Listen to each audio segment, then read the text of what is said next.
Dans les rues de Moroni, la plupart des commerçants gardent encore le rideau baissé. Mais après 2 jours d'émeute, la vie reprend peu à peu.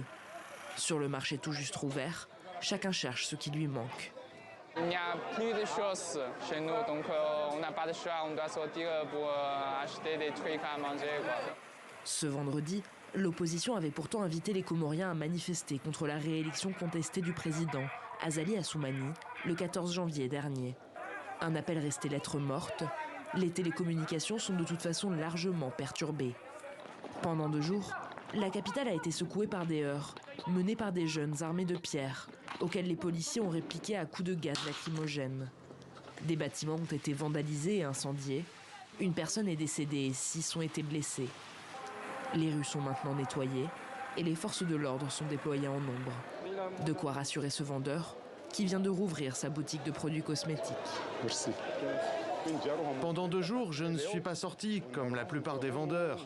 Mais aujourd'hui, je suis venu parce que j'ai vu que la situation s'était améliorée. Il vaut mieux que l'on s'occupe de nos affaires pour gagner notre vie plutôt que d'aller affronter les forces de l'ordre. L'opposition demande l'annulation des résultats publiés par la CENI et se dit solidaire des soulèvements des derniers jours. Mais elle nie en être à l'origine, comme l'affirme le gouvernement. La Cour suprême ne s'est pas encore prononcée, elle va se prononcer dans les jours à venir. Il y a encore le temps pour que les recours soient déposés, mais de grâce qu'on n'utilise pas ces jeunes, parce que de toute façon, l'État aussi sera sévère. L'État sera sévère par rapport à de tels comportements. On est désolé, l'État c'est comme ça.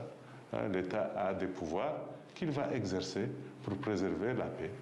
Les 3 îles des Comores restent pour l'instant placées sous couvre-feu, une mesure en vigueur jusqu'à une date indéterminée.